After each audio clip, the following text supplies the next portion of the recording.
हे महती मति वाले, अधिक भय के कारण समूढ़ मन वाले मुझे अभी भी उसके मृत हो जाने पर भी समस्त दिशाएं उसी से परिपूर्ण प्रतीत हो रही हैं, अर्थात सभी और मुझे वह ही दिखलाई दे रहा है। मुझे तो इस समय में ऐसा भान हो रहा है और मैं आपको ही अपना माता पिता, सुहृद और गुरु सब कुछ मानता हूँ, क्योंकि मैं तो परमाधिक आपदा में फंस चुका हूँ और आपने ही मुझको भली भांति जीवन दान दिया है। कोई एक महान तपस्वी शांत नामधारी श्रेष्ठ मुनि थे, मैं उनका ही पुत्र हूँ। मैं तीर्थाटन के प्रयोजन वाला शालग्राम के लिए गया था। वहां से मैंने फिर प्रस्थान किया था और मैं गंधामादन पर्वत के देखने की इच्छा वाला हो गया था। अनेक महामुनियों के समुदाय के द्वारा सेवित परम पुनीत बद्रिका आश्रम को गमन करने की कामना वाला मैं हो गया था। फिर हिमवान जैसे महाविशाल पर्वत में समुचित मार्ग को छोड़कर परम रम्य और प्रदेश के आलोकन में आकुल गहन वन में प्रवेश कर रहा था। पूर्व दिशा कर उद्देश्य करके एक कोष भर हो गया था। वहां पर भाग्य के वशीभूत होकर मैं भय से उत्पीड़ित होकर भाग दिया था। मैं फिर भूमि पर गिर गया था। आपने कृपा करके इस समय में फिर मुझे भूमि से उठाया था। दयालु आपने पिता की ही भांति मेरे पर कृपा की थी। जैसे पिता अपने पुत्र पर अत्यधिक प्रेम किया करता है, मेरा यही इतना वृत्तांत है जो कि मेरे द्वारा पूर्ण रूप से आपके समक्ष में कह दिया गया है। श्री वशिष्ठ जी ने कहा, हे राजेंद्र, उस समय में इस प्रकार से उस विप्रसुत के द्वारा पूछे गए राम ने कहकर सुना दिया था। इसके अनंतर वे दोनों परस्पर में प्रीति से समन्वित होकर वार्तालाप करते रहे थे। अत्यधिक काल तक वहां न ठहरकर उसने गमन करने की इच्छा की थी।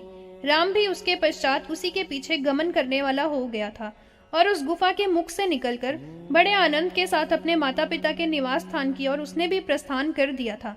व्याघ्र के द्वारा भूमि में गिरा भी दिया गया था, तो भी उसकी देह में कोई भी कहीं पर कोई व्रण नहीं था। उस विनिहनन करने वाले व्याघ्र से वह राम के द्वारा सुरक्षित हुआ था। हे राजेंद्र, इसी कारण से इसका नाम भूमंडल में प्रथित हो गया था। फिर उस विप्र के पुत्र का अकृत वर्ण ही नाम पड़ गया था। हे पार्थिव, तभी से लेकर आतप के पीछे गमन करने वाली छाया के ही समान वह भूमि में सभी प्रकार की अवस्थाओं में उसका अत्यधिक प्रिय मित्र हो गया था। हे राजन, भृगु की सन्निधि को प्राप्त करके वह उसी के साथ अनुगत हो गया था और ख्याति को देखकर वह सामने उपस्थित हुआ था तथा विनय के साथ उसने अभिवादन किया था। परम प्रीति से समन्वित उन दोनों के द्वारा वह आशीर्वचनों से अभिनंदित किया गया था। उसके प्रिय करने की अभिलाषा से उसने वहां पर कुछ दिन तक निवास किया था। इसके उपरांत उन दोनों की अनुमति से शिष्यों के समुदाय से समावृत महामुनि चैवन के आश्रम की ओर वह चला गया था। उस महान मन वाले ने अपने अंतःकरण को नियंत्रण में रहने वाले और परम शांत मन वाले उस महामुनि की तथा सुकन्या नाम धारिणी, जो उनकी भार्या थी, उसकी वंदना की थी। परम प्रीति से सुसंपन्न उन दोनों के द्वारा राम का भली भांति अभिनंदन किया गया था। तप की निधि का दर्शन करने की कामना वाले उसने औरव के आश्रम को प्राप्त किया था। हे नृप, मेधावी राम ने उनका अभिवादन किया था और औरव महामुनि के द्वारा राम का अभिनंदन किया गया था। वहां पर उनकी प्रीति होने से वह कतिपय दिनों तक रहा था। फिर धीरे से आनंद के साथ उस मुनि के द्वारा राम की विदाई की गई थी और अकृत व्रण के ही सहित श्रीमान भार्गव ने वहां से प्रस्थान किया था। पिता के पिता माता के चरणों में पृथक पृथक वंदना की थी। हे नृप, उन दोनों ने उसका बड़े ही हर्ष से अभिनंदन किया था। फिर उन दोनों के द्वारा उदार बुद्धि वाले उसने अपना वृत्तांत पूर्ण रूप से पूछा गया था। हे राजेंद्र, जो कुछ भी जिस तरह से हुआ था वह अनुक्रम के साथ राम ने कहा था। वहां पर भी कुछ दिन तक स्थित रहकर फिर उनकी अनुज्ञा से परमानंद से संयुक्त होकर माता पिता के निवास स्थान को वह चला गया था। हे राजन, उस परमोत्तम आश्रम में माता पिता विराजमान थे। उनके सामने उपस्थित होकर भृगुनंदन ने उन दोनों के चरणों में यथोचित रीति से वंदना की थी। उन्होंने अपने चरणों में मस्तक झुकाने वाले राम को आदर के साथ उठाकर आश्लेषण किया था और परमानंदित होते हुए अपने वात्सल्य के कारण आए हुए प्रेमाश्रुओं से उसका परिसिंचन किया था। आशीर्वादों के द्वारा अभिनंदन करके उन्होंने अपनी गोद में बिठा लिया था और बारंबार उस अपने पुत्र के मुख का अवलोकन करते हुए उसके अंगों का परिस्पर्श करके परमाधिक आनंद को प्राप्त हुए थे। उन दोनों ने राम से पूछा था, हे पुत्र, इतने लंबे समय तक आपने क्या किया था और यह दूसरा कौन तुम्हारे साथ में है तथा तुम कहाँ इतने समय पर्यंत रहे थे? किस प्रकार से तुम सकाश में साथ समास्थित हुए थे अथवा यहाँ पर कहाँ से इस समय में समागत हुए थे? हे वत्स, आपको हम दोनों के सामने जो भी सत्य सत्य हो वह सब बतला देना चाहिए। कार्तवीर्य का जमदग्नि आश्रम में आगमन।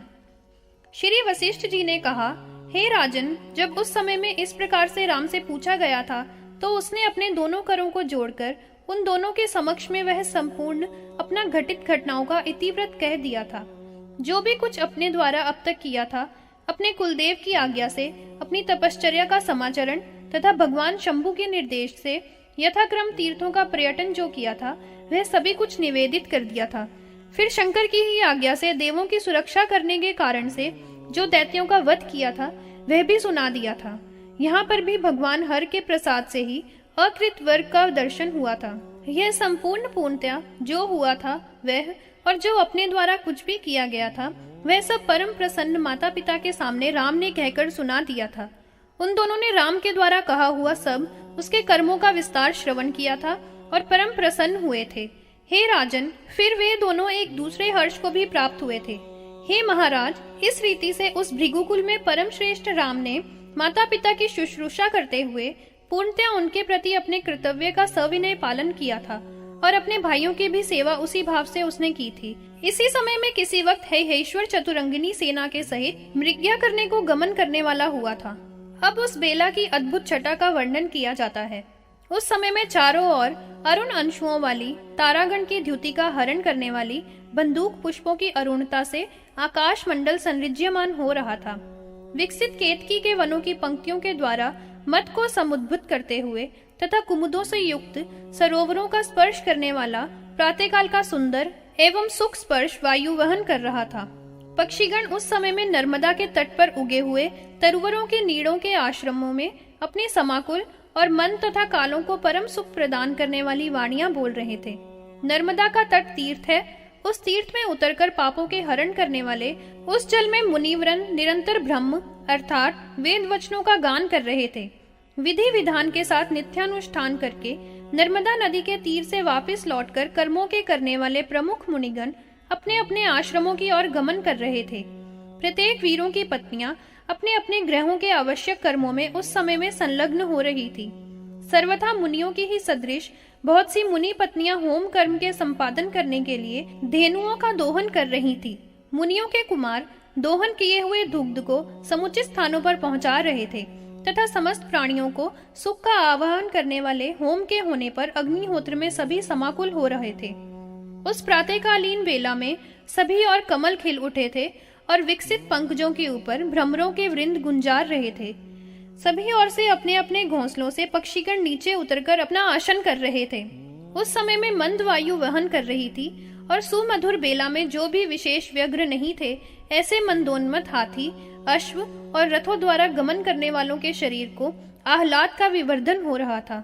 बहुत से कर्मनिष्ठ जन पुष्प और तीर्थ जल का आहरण करके अपने अपने आश्रमों की ओर गमन कर रहे थे। वेदों के स्वाध्याय करने में परम दक्ष बहुत से मृग चर्मों के धारण करने वालों के द्वारा भली भांति उच्चावच मंत्रों के प्रयोग किए जा रहे थे तथा प्रयशों का उच्चारण किया जा रहा था। अग्नि में आहुतियां दी जा रही थी। रीति के अनुसार मंत्र शास्त्र और तंत्र शास्त्र में वर्णित क्रियाओं का विस्तार हो रहा था। जलती हुई अग्नि की शिखा के आकार वाले तपन के तेज में समस्त दिशाओं में तप को प्रतिहत करके वसुंधरा पर वह फैला हुआ था। सूर्यदेव के उदित हो जाने पर उस समय में रात्रि के समय का अंधकार विनष्ट हो रहा था। जिस समय में समस्त तारागण विलीन हो गए थे और सभी दिशाएं एकदम स्वच्छ दिखलाई दे रही थी, उस समय में हेहेश्वर राजा प्रातःकालीन सब कृत्य पूर्ण करके शिकार करने के लिए चल दिया था। रथ, हाथी और अश्वों से समन्वित समस्त सैनिकों से युक्त होकर अपने पुरोहित के साथ वह राजा हेहेश्वर अपने नगर से शिकार करने के लिए निकल दिया था। अपने सभी सचिवों के साथ और वयोवृद्ध अन्य कितने ही राजाओं को साथ में लेकर श्रीमान वह बड़ी भारी सेना के वीरों के भार से समस्त वसुधा को नीचे की ओर झुकाते हुए चल रहा था। वह राजा अपनी सेना के रथों के चलने की ध्वनि से सभी दिशाओं को गुंजित कर रहा था और अपनी सेना के समुदाय के सहित प्रवेश करके सैकड़ों विमानों से आकाश को संचालित करता हुआ वह राजा था।